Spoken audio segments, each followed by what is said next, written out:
Today we have instructions on Mahamudra, and in these instructions from Mahamudra, whether you say, as we say in the Sutra tradition, you say the state of complete and perfect Buddhahood, or in the secret mantra Vajradhara, we say the supreme city or the supreme accomplishment. Whatever you call it, whether you call it the supreme city or whether you call it the state of perfect Buddhahood, what is it that we need to achieve? We need to achieve the two qualities of the perfect abandonment and the perfect realization. So the perfect abandonment, that means that we have many afflictions and many coarse thoughts that go through our mind. When those have all been quelled, that is the perfect abandonment. And when we have that perfect abandonment, then what is the result of that? The result is not that it is just blank nothingness. Rather, we have the two wisdoms, the wisdom that knows the nature of all things and the wisdom that knows all things as they are. This is and so in this way, because of the perfect abandonment, we achieve the perfect realization. And so this is the method for doing so. First, in order to achieve perfect realization, we need to first have the perfect abandonment. And that perfect abandonment comes through the two different types of selflessness. It comes through realizing the selflessness of the individual and the selflessness of phenomena. And so first we need to listen to and contemplate them. Then we need to practice them and meditate upon them so that we can directly perceive them. And when we have directly perceived them, then we need to be able to truly manifest them and in that way achieve the ultimate result. In terms of the sutras, it is said that all phenomena are empty. But in the secret mantra Vajradhara, in particular Mahamudra, we look instead primarily, we focus our efforts on our mind, and through meditating upon that and gaining recognition of the nature of mind. And so these are the most wonderful, superior instructions. Not only that, it is as I explained yesterday. When you are doing elaborate sorts of practices, such as the creation stage practice of the Yidam deity or the completion stage practices of the deity, the Mahamudra goes along with this. It is okay to practice it along with it. Or it's also fine to just practice Mahamudra on its own. But when you do the creation stage practice of the deity, if you don't also have the Mahamudra, it is not okay. So you absolutely have to. It's important that you have the Mahamudra along with it. And so I feel for that reason that it is a very good fortune for me to be able to speak about the subject of Mahamudra this morning. And also, I would like to thank all of you who have come here out of great faith and devotion. You have great faith and devotion, so thank you very much for that. So please have even more faith and devotion. And as you listen to these teachings, please listen to them with the motivation of bodhicitta, the motivation that it is in order to help all sentient beings, all our mothers who is limitless as space, and to bring them all to happiness. That is the reason why you want to practice and listen to these instructions on the secret mantra Vajradhara and the profound Mahamudra in particular. And so please, with this motivation of bodhicitta, listen to these instructions. Back in the old days, it was kind of hard to get instructions on Mahamudra. There really weren't very many of them here in North America. But because of the blessings of the Buddha and because of the compassion and the blessings of all the beings who uphold the teachings, now there are instructions on Mahamudra that you can read at any time you like. There are the moonbeams of Mahamudra, the ninth Karmapa Wangchuk Dorje's long text, The Ocean of Certainty, and many other texts that have been translated into English. And so you can read these and study them at any time you like, and this is an incredibly great fortune for you. If you read these and study these, it's very, very helpful to do it. When the 16th Karmapa came to North America and first taught the Dharma, many students asked him, what would be the most helpful instruction for us to translate, the most helpful instruction for Western people. And His Holiness replied that it would be best to translate the moonbeams of Mahamudra. It is profound, it is very vast, and also very wonderful, helpful text. And so because of the blessings, or because of the aspiration and compassion of the Gyaltsen Karmapa, it has been translated into English. And so now there is this Moonbeams of Mahamudra by Gampopa Tashi Da Tashi Namgya. And so you can read it. It's in the you can read it at any time. It is a large book. So if you can't read something that big, then you can read a shorter text. You can read the Ninth Karmapa's Ocean of Certainty, or an even shorter text would be the Pointing Out the Dharmachakra. And so when you read these, this is helping yourself on your own. It's pulling yourself up by your own bootstraps in the English idiom. And it's helping yourself on your own. These are all present the order and the sequence of practice well and easy to understand and very clearly. If even these are too long for you, then for the short one, you can also read the Third Karmapa's Aspiration Prayer of Mahamudra. And then there's the Situ Chugyi Junne's commentary on this aspiration of Mahamudra.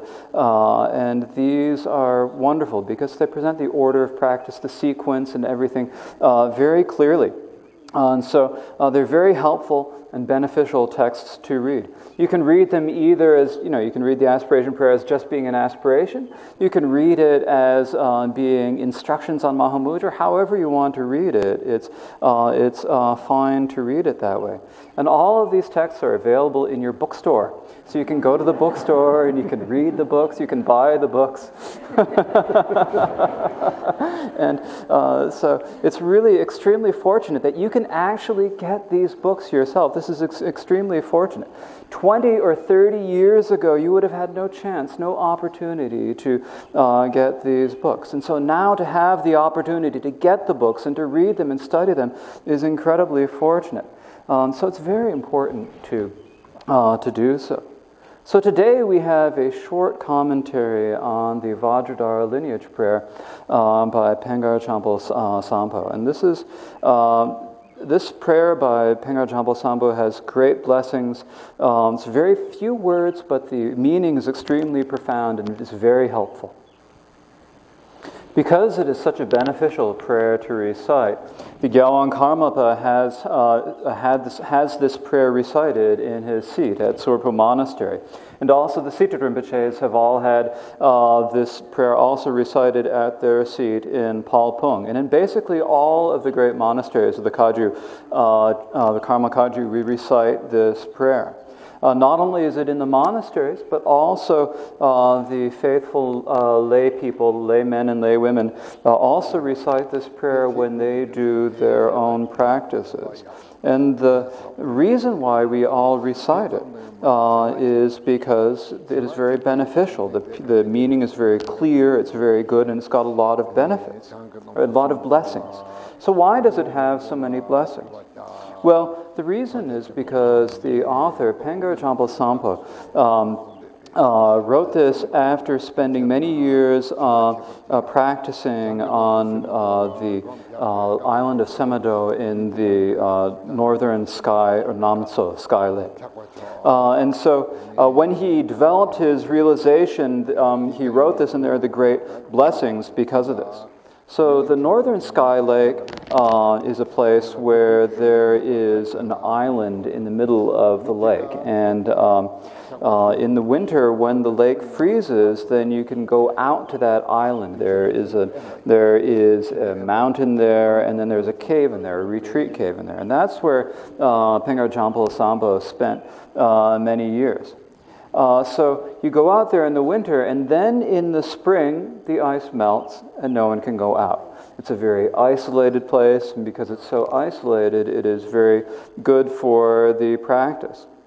Now, sometimes, if the ice doesn't freeze over, if the lake doesn't freeze over in the winter, then you might have to go a year or two or more without anyone coming to bring you in any supplies. Like there are some stories of some great masters who had great difficulties out there because no one is able to come and bring them any supplies.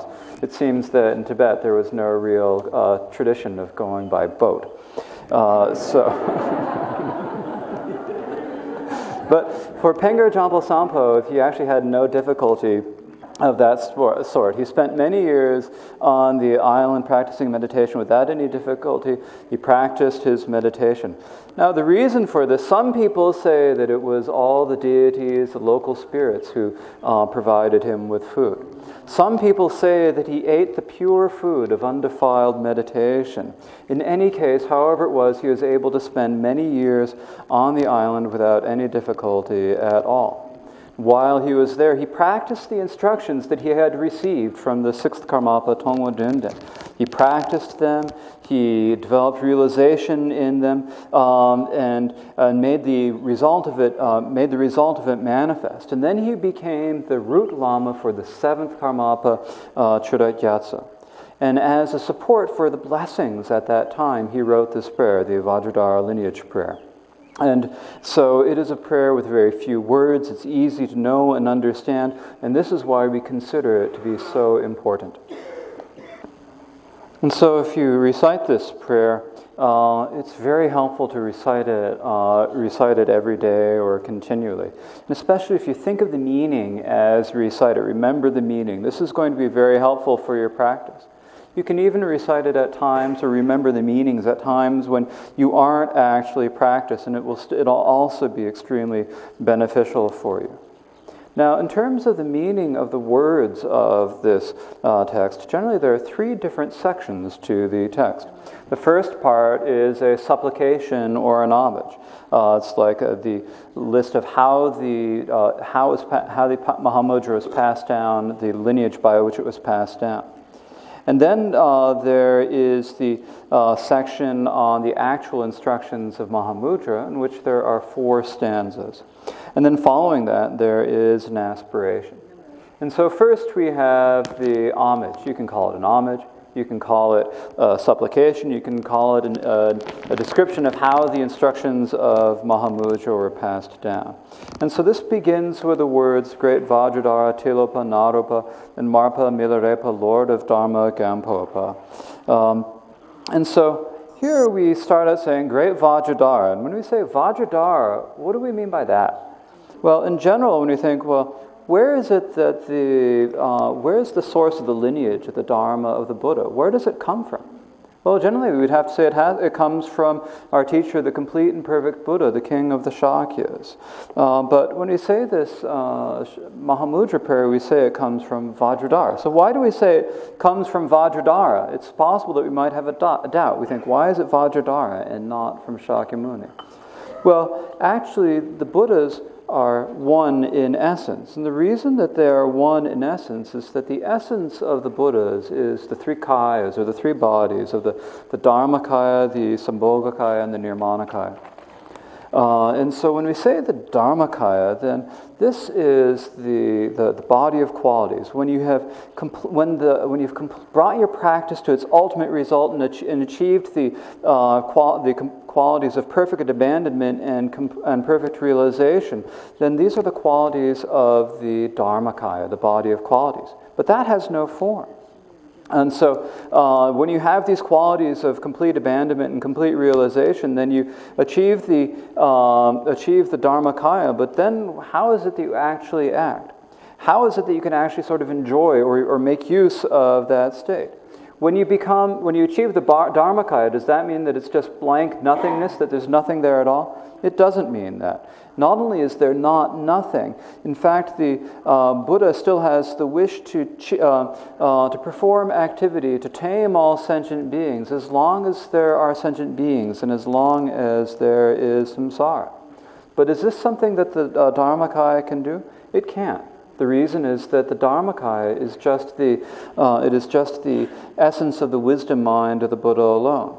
And so for that reason, the Dharmakaya, there are also the form kayas, the two form kayas, the form bodies of the Buddha. And so for the form bodies, there are different students, some of whom have pure perception and some of whom who do not have pure perception. And for that reason, there are two different types of form bodies.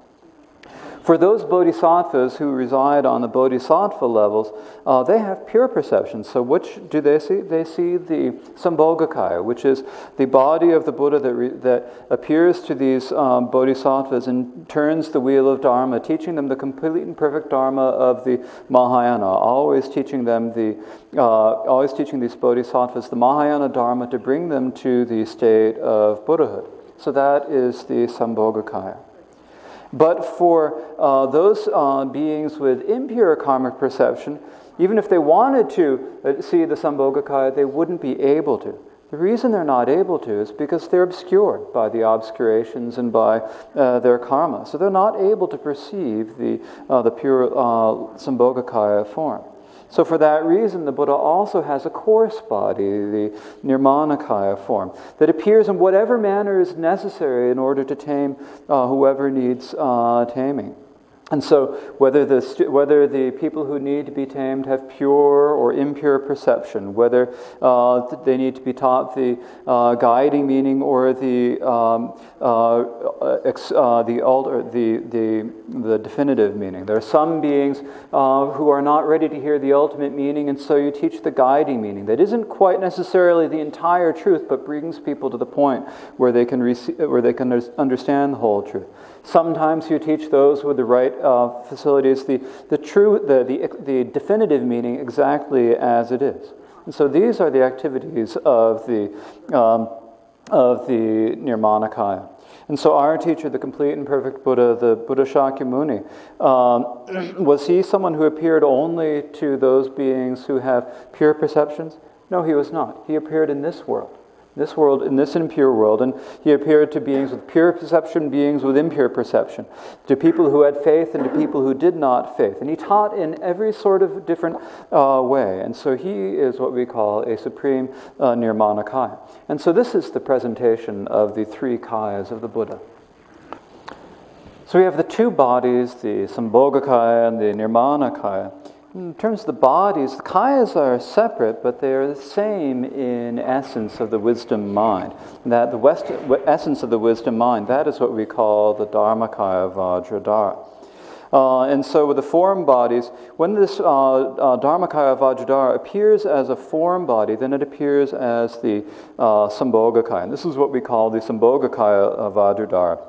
This is what we draw in paintings. When you see the blue Buddha, who's blue in color, holding the Vajra bell crossed at his heart, that is the Sambhogakaya Vajradhara. And so that and the Sangya and the Buddha Shakyatupa are all both the same in essence. In the essence of the wisdom mind, they are the same. The essence of their wisdom mind is the same in being the Dharmakaya Vajradhara. Nowadays, after the Buddha Shakyamuni has passed away, those beings with pure perception are unable to meet him because he's passed into nirvana. And so those with pure beings, those bodhisattvas on the bodhisattva levels, therefore when they see the Buddha, they see the Sambhogakaya Buddha, the Sambhogakaya Vajradhara. And so for us, there is the great master Tilopa, in the secret mantra Vajrayana master Tilopa, who actually saw the Sambhogakaya Vajradhara. He received the siddhi, or the accomplishment of Mahamudra, received the blessings directly from the Sambhogakaya Vajradhara. And so that is why it says here at the beginning, great Vajradhara.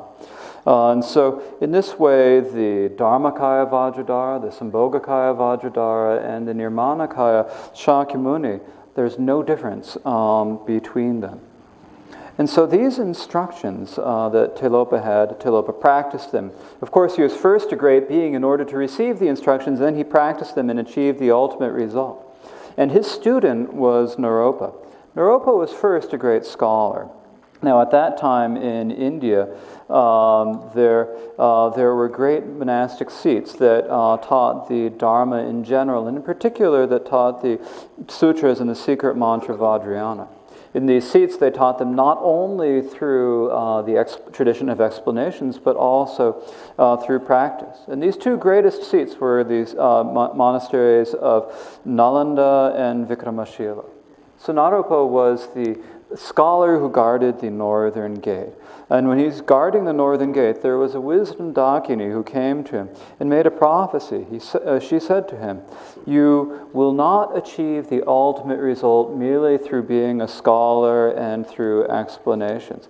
In order to achieve the ultimate result that will not bring you to the ultimate result of Buddhahood. You need to have these special instructions. And those special instructions, the only one who has them is the great master Tilopa." And so Naropa went to look for Tilopa. And when you can look at his life story, and you look at his life story, you can read about all of the different difficulties and hardships all the trials he went through.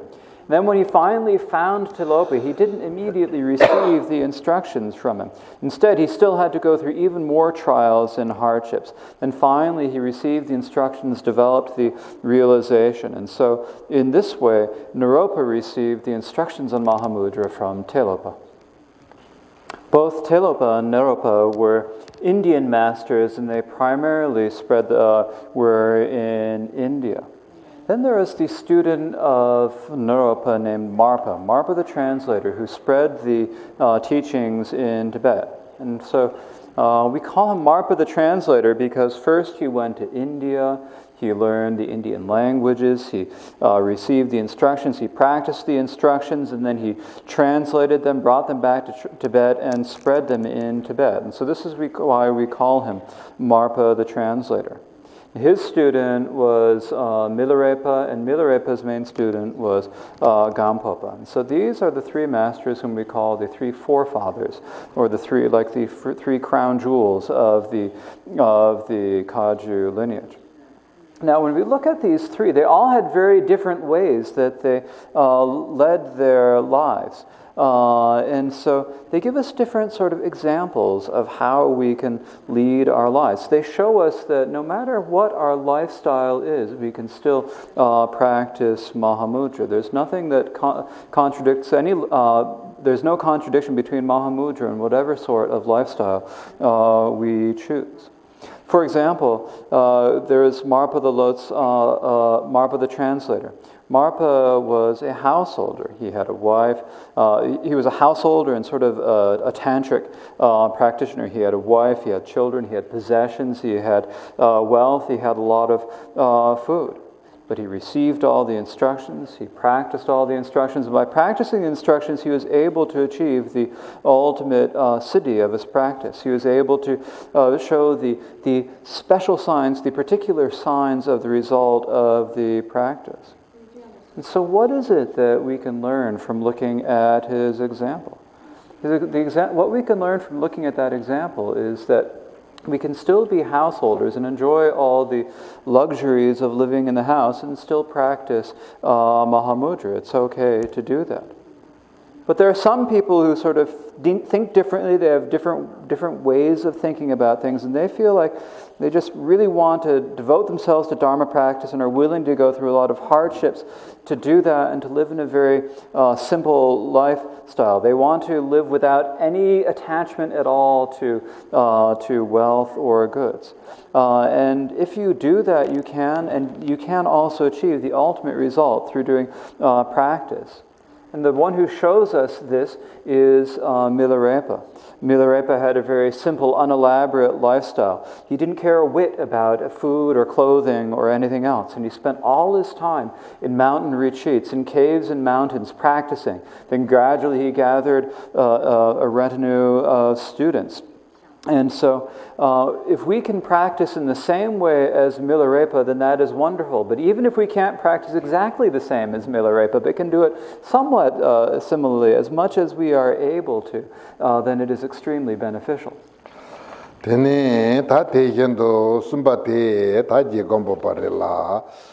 third example is Gampopa.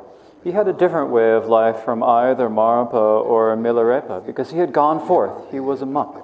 And so there are, and similarly, there are those who would like to practice, who practice Mahamudra, but who feel like they want to be monastics. And so they wonder, is it okay if you're a monastic to practice Mahamudra? And the answer is that yes, you can practice the instructions of Mahamudra, and if you do so, you can achieve the ultimate result. The example of this is Gampopa.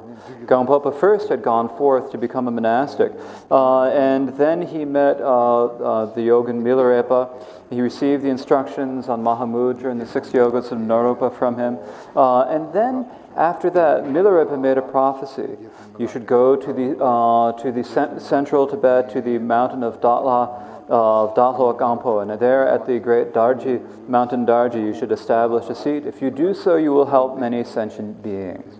And so, as Milarepa had prophesied, he went to Datla Gampo, and when he got there to this, and as the instructions said, he came to this place, and he made himself first a small retreat house, and he thought to himself, I'm going to spend 13 years in retreat here. And so, thinking to himself that I'm going to spend 13 years, he made that resolution, then he went to bed. And when he was asleep, then he had a dream of a Dakini who came to him. And in his dream, the Dakini said to him, it would be better, instead of spending 13 years in retreat, it would be better to spend 13 years bringing benefit to beings. So Gampopa woke up in the morning. How am I going to be able to benefit sentient beings in such an isolated place out here in the boondocks here? How am I going to have... there's no one here.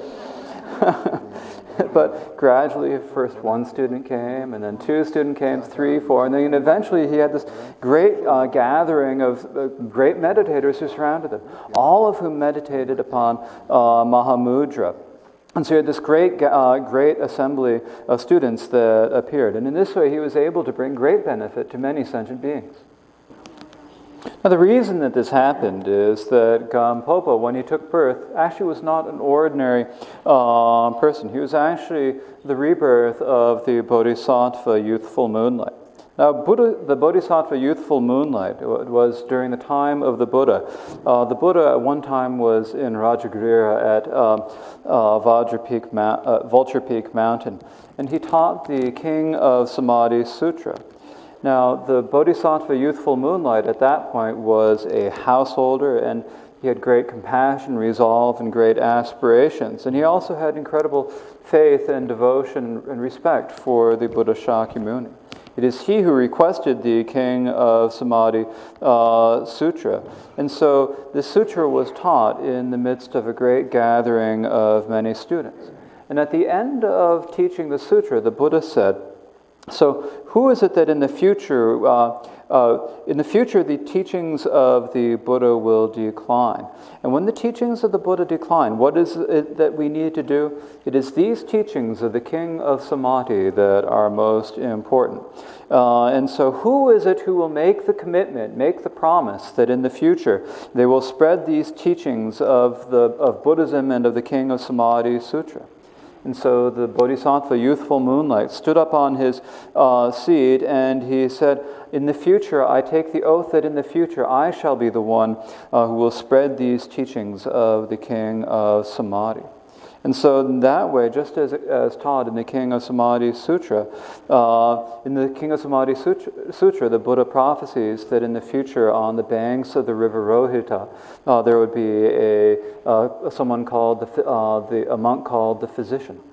And so in the same way, there is a place along the Brahmaputra River in Tibet that is called the Rohita. So this is the river Rohita, and Gampopa himself was actually first, he was a doctor. So he was known as the unequaled physician Gampopa, or the unequaled physician from Gampopa.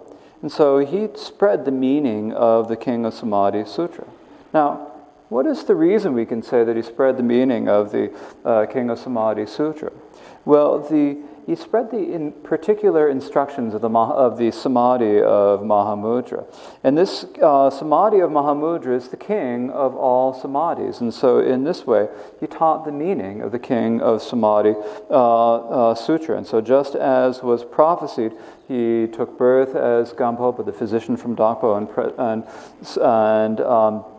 founded his monastic seat at Daha Gampo, and then spread the teachings of the Samadhi of Mahamudra. He taught the Tantra Mahamudra, the Sutra Mahamudra. He taught the union of the Sutra and Tantra Mahamudra. And so he taught the instructions on Mahamudra in an uncountable number of ways. And so it is from there that these instructions have spread. And so this is why the prayer begins saying, Great Vajradhara, Tilopa, Naropa, and Marpa, Milarepa, Lord of Dharma, Gampopa. So Gampopa spread these instructions on Mahamudra, and he taught them to the 800 great meditators. Among the 800 great meditators, the three principal ones are what we call the three men from Kham. They came from Kham, which is a long way away, and so they're given the nickname of the three men from Kham. So one of them is the gray-haired Khampa. And that was Dusum Khenpo, because at that point he already had gray hair. And then there was the Khampa Dorje. So Dorje is like a contraction for the name Dorje Gyalpo, and so they called him Dorje. And then the third is Salton Shogun. So this means sort of like, fish lip or hair, sort of a curled lip, curled off to the side. So they sort of nicknamed him based on that. So these are the three men from Kham, and these were the main of all the great meditators there.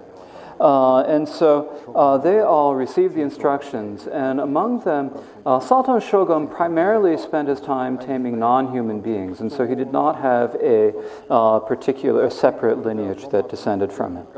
The gray-haired Khampa, Dusum Khenpo, founded the Karmakaju, the practice lineage of the Karmakaju.